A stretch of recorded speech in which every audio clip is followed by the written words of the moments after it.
I'd like to also perhaps suggest that consideration should be given to reviving or promoting a concept of the old Silk Road, to look at developing a new Silk Road that will link China through the ASEAN countries of Southeast Asia to India and the Middle East, and of course Australia can become a key component and a vital part of this new Silk Road as well. Stephen King, chief economist of HSBC Bank, has predicted that trade flows across this new Silk Road will increase tenfold within the next 10 years. It is interesting to also note that HSBC has predicted in its global study of the emerging 50 largest economies of the world, predicting that 8 out of the 50 biggest economies of the world are Asian economies: China, India, Japan, Korea, Indonesia, Thailand, Malaysia, and the Philippines. 8 of the 50 biggest economies in the year 2050 will be Asian economies. I think what Australia can also do is to further strengthen people connectivity with Asia. We have heard a lot about people-to-people linkages, and the importance of education, training, and skills development will constitute a very important aspect of this people connectivity. Tourism, migration are also new areas that needs to be taken into account, and also further strengthening the diaspora networks within Australia. You have here in Australia large numbers of the Chinese, Indian, the Vietnamese, the Malaysian diaspora. Make use of that diaspora network to spread and strengthen your influence in Asia. There is also a need for Australia to further strengthen your institutional connectivity with ASEAN.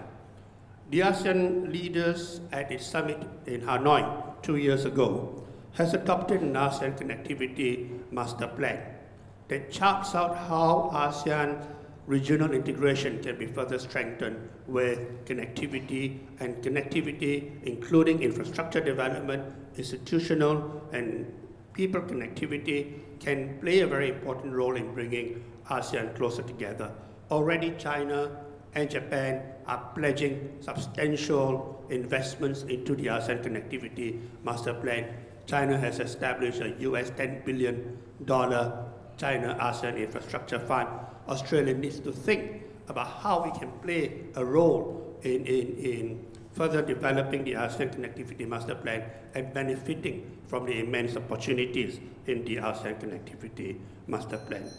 Chairman, I'd like to just end by sharing that perhaps Australia also needs to look at how we can further strengthen its cooperation with Asia in the area of food security that has been spoken by many others earlier, but also in energy security, in climate change, in green growth, as well as in non-traditional areas such as disease control, transboundary crimes, and disaster management.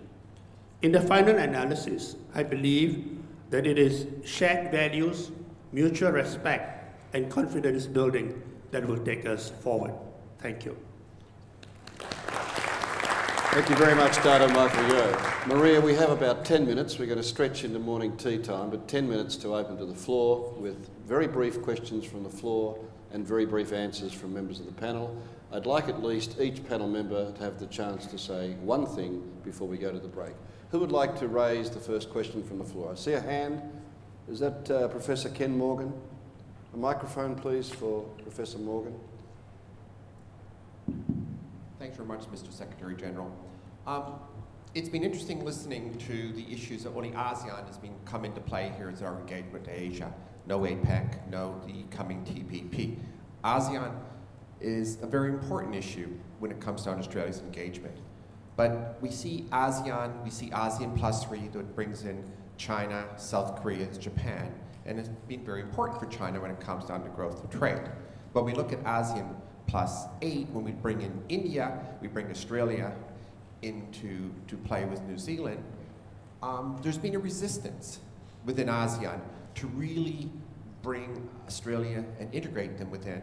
And of course, at the Hanoi meeting, you talked, Dr. Yeoh, we went to ASEAN +8, where America and Russia could be brought into play.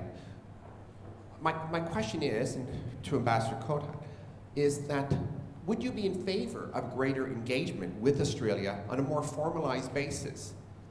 Because I think when we look at one thing to have people to people, it's behind the border-to-border issues that really drive the economics, as Dr. Yeoh was talking about, the GE. Your comments, please, sir.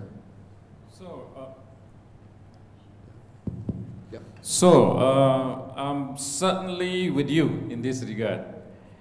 As I mentioned in my intervention, that Australia is a key player in this region. I cannot see any efforts that we exert in order to establish peace, security, and prosperity in this region without the participation of Australia. It's impossible. That is why Indonesia has always been championing a greater role from Australia to play in our region. That is why we invited actually Australia to become part of what we call as East Asia Summit. And that is why also we decided to invite the US and Russia last time to also join the club. We know for a fact that Australia is a big country, is a developed country, possessing a lot of qualities that we need to take benefit from. I'm not ashamed to say that because I've been stationed here for 3 years and as Indonesian ambassador. I know for a fact. And the line of thinking in my government is also along that line. Great, thank you. Next question, please, on the floor. Over here. Do you have a microphone? Thank you. Introduce yourself briefly, nice and sharp. Thanks very much. Yes, hello, my name is Andrew Shelton. I'm a former investment banker who's spent an extended period working and living in both the United States and Canada. And as I listened to the discussion this morning, I reflected on the fact that it's not that long ago we were talking about the Pacific century rather than the Asian century. And I appreciate that using the term Pacific century may sideline India and to a point, and I don't intend that to be the case. But the question I pose is, as we look at the opportunities and the challenges, is part of what we bring to the table the fact that we are a Pacific country with long established relationships with both the United States, with Canada and other countries of the Pacific, and the importance of the points that were raised by Livesey about our immediate Pacific neighbours. Thank you. Who would like to take that? Barbara? I guess what I see is there is Asian engagement in the Pacific going on as well, and it is critical for us. We have a long history of engagement there, and the people there expect us to continue, I guess, to keep working there. We work there as part of a regional program too, with New Zealand and others. So I guess my message was simply that, yes, we do need to continue our work in the Pacific, and we can make transformational change, I think, to the lives of people. I don't think we should lose our identity as a Pacific nation while recognising the power and strength of the region of Asia that we're part of as well, I guess. I think Andrew was also, thank you, Barbara, it's a very good response, but Andrew was also referring, I understand, to, we have the near Pacific, where you're working, and Murray you've referred to, but we also have the other side of the Pacific, where Australia is a Pacific partner, particularly with the United States as a major ally.